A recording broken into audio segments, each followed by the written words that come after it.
नमस्कार दोस्तों I am sure कि कल से लेकर अभी तक आप सभी ने the great field marshal Asim Munir, जिसने आज तक कभी कोई वॉर जीती नहीं, उसके स्टेटमेंट सुन लिए होंगे अमेरिका से। और इसी का बड़ा जवाब दिया है भारत ने। आप देख सकते हो यहाँ पर, highly irresponsible, India slams Pakistan army chief Asim Munir न्यूक threat. इसको थोड़ा सा डिटेल में समझेंगे कि भारत ने एग्जैक्टली क्या कहा है और क्यों इतना इंपॉर्टेंट हो जाता है। आसिम मुनीर का जो स्टेटमेंट था उसको लेकर हम कंपेयर करेंगे, काफ़ी कुछ जानने को है। चलिए आगे बढ़ते हैं। देखिए, सबसे पहले तो मैं आपको बता दूं कि ये पूरा मामला हुआ कैसे। आसिम मुनीर क्या है कि अमेरिका गए हैं, आप सब जानते हैं। तो वहाँ पर एक इवेंट था और उस इवेंट में पाकिस्तान को कैसे आगे बढ़ाया जाए, डेवलप किया जाए, उसके बारे में नहीं, भारत पर क्या किया जाए उसके बारे में उन्होंने कह दिया। और डायरेक्टली, मतलब पाकिस्तान को और कुछ तो आता नहीं है, डायरेक्टली न्यूक्लियर की धमकी दे देते हैं। तो पाकिस्तान का ये कहना था, आसिम मुनीर का ये कहना था कि वो किसी भी एग्रेशन के लिए तैयार हैं और न्यूक्लियर कैपेबिलिटी रखता है आपका पाकिस्तान। और इनफैक्ट अगर आप देखोगे तो इंपॉर्टेंट इसलिए हो जाता है क्योंकि अमेरिका से शायद ये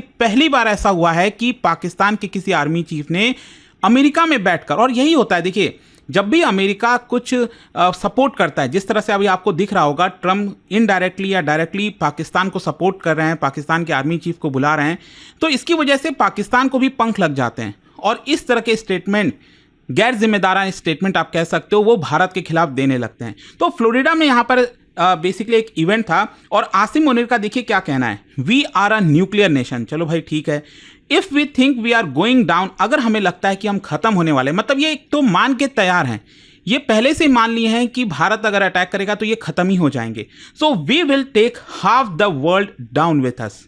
और साथ ही साथ यहाँ पर इंडस वाटर का भी जिक्र किया कि अगर इंडस वाटर के डिस्प्यूट में भारत यहाँ पर किसी भी प्रकार का इंफ्रास्ट्रक्चर बिल्ड करता है, डैम बनाता है, तो उसको भी तोड़ने की कैपेबिलिटी पाकिस्तान के पास है। अब देख लिया हम सभी ने ऑपरेशन सिंदूर के दौरान कि इनके पास कितनी कैपेबिलिटी है कि भारत के एक भी इंफ्रास्ट्रक्चर को, एक भी स्ट्रक्चर को ये टच नहीं कर पाए। ये हालत थी इनकी। और ये कह रहे हैं कि इंडस वाटर का जो पूरा डैम है ये इसको ख़त्म कर देंगे। और इसके अलावा देखिए यहाँ पर अगेन जो जगलर वेन वाला मामला है ना, फिर से सामने आ गया। फिर से कहा गया कि जो कश्मीर है वो भारत का इंटरनल मैटर नहीं है, ये जगलर वेन है। मतलब एक प्रकार से आप यूं समझिए कि पाकिस्तान के गले का नस है, जो कि सबसे इंपॉर्टेंट है, वो पाकिस्तान इसको छोड़ने वाला नहीं है, जो कश्मीर का मुद्दा है। तो ये सारी चीजें हो रही थी। इनफैक्ट ताजुब की बात यह है कि भारत के जो प्राइम एसेट्स हैं, जो बड़े लोग हैं जैसे मुकेश अंबानी, उसको भी टारगेट करते हुए बोल दिया कि अगले टारगेट ये हो सकते हैं। तो ये सारी चीज़ें आप सोच के देखो, एक पाकिस्तान का आर्मी चीफ अमेरिका जाता है, उनके धरती से बोलता है, और जाहिर सी बात है भारत को इसका जवाब देना था। भारत ने एक डिटेल्ड स्टेटमेंट दिया है और हम समझेंगे कि एग्जैक्टली क्या है। भारत ने स्ट्रांगली इस चीज़ को कंडेम किया है। सबसे पहले तो यहाँ पर भारत ने सजेस्ट किया कि न्यूक्लियर थ्रेट देना पाकिस्तान का रूटीन काम बन गया है, मतलब कि स्ट्रैटेजिक टूल बन गया है पाकिस्तान के लिए। और जब भी कोई टेंशन राइज होता है, डिप्लोमेसी से डील करने के बजाय, रिस्पॉन्सिबल होने के बजाय, ये लोग डायरेक्टली न्यूक्लियर थ्रेट पर आ जाते हैं। ये भारत के स्टेटमेंट में आपको देखने को मिलेगा। फिर साथ ही साथ भारत ने ये भी कहा कि आसिम मुनीर का जो रेटोरिक था, ये वापस से पूरे दुनिया को याद दिलाता है कि जो हमें डाउट थे ना, जो डाउट अक्सर रहता है कि पाकिस्तान के अंदर न्यूक्लियर जो कैपेबिलिटीज़ है, न्यूक्लियर वेपन्स आखिरकार किसके हाथों में है, तो ये समझना पड़ेगा कि अल्टीमेटली आर्मी इस चीज को लेकर डिसाइड करती है। तो कंसर्न यहां पर देखिए क्या है कि मिलिट्री का dominance is over civilian leadership. Normally क्या होता है भारत में, क्या होता है कि सिविलियन लीडरशिप ही डिसाइड करती है आखिरी फैसला क्या होगा, लेकिन पाकिस्तान में ये उल्टा है और इसीलिए पूरी दुनिया को इससे खतरा रहता है। और साथ ही साथ आप सब जानते हैं कि पाकिस्तान मिलिट्री इंटेलिजेंस का काफ़ी क्लोज लिंक है टेररिस्ट ग्रुप्स के साथ, ये पूरी दुनिया जानती है और इसीलिए ये लोग ग्रे लिस्ट में थे।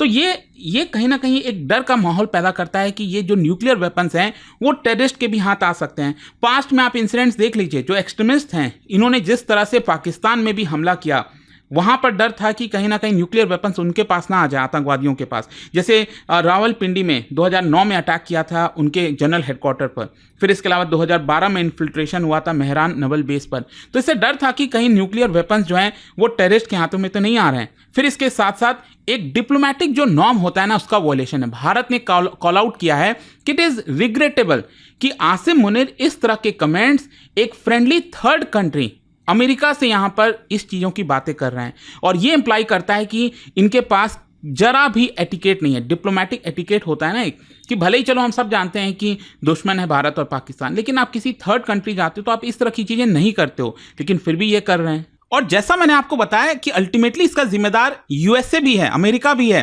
क्योंकि अमेरिका जब जब इस तरह के पनाह देता है पाकिस्तान को, पाकिस्तान के वो पंख जो हैं वो खुलने लग जाते हैं। So using another countries platform to escalate rhetoric against a neighbour, ये एक पॉलिटिकल एम्बैरेसमेंट भी है।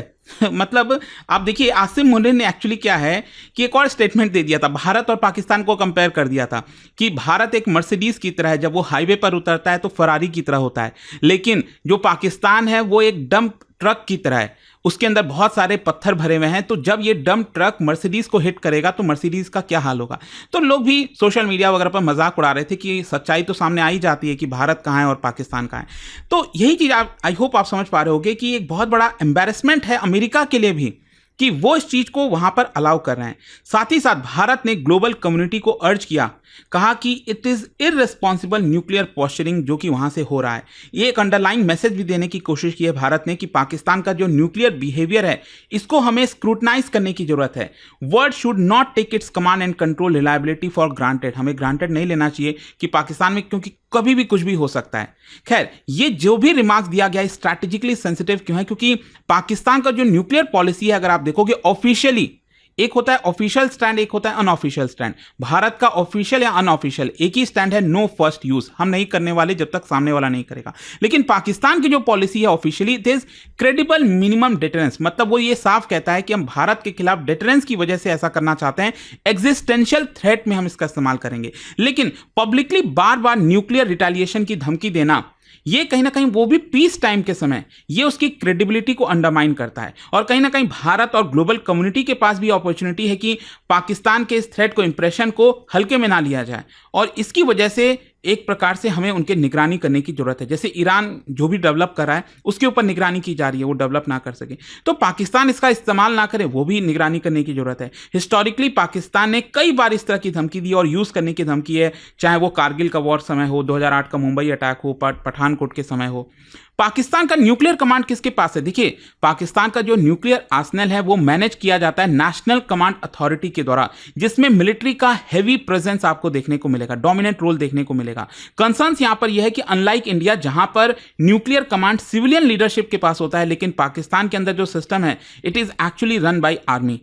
जो मिलिट्री और आईएसआई है उनका हिस्टोरिकली बैकिंग देखने को मिलेगा मिलिटेंट ऑर्गेनाइजेशंस के साथ, टेररिस्ट ऑर्गेनाइजेशंस के साथ, और इसलिए थ्रेट बढ़ जाता है। और यहां पर हाई प्रोफाइल जो अटैक पास्ट में हो रखे हैं, इससे भी आपको चेतावनी की जरूरत है कि मतलब अगर टेररिस्ट अटैक करते हैं पाकिस्तान में उनके न्यूक्लियर साइट्स पर, तो वो न्यूक्लियर वेपन्स उनके पास आ सकते हैं। खैर, इसका डिप्लोमेटिक और जियोपॉलिटिकल इंप्लीकेशन क्या है? अगर हम इंडिया यूएस रिलेशंस की बात करें तो देखो ऑलरेडी यहां पर काफी प्रॉब्लम्स चल रहे हैं।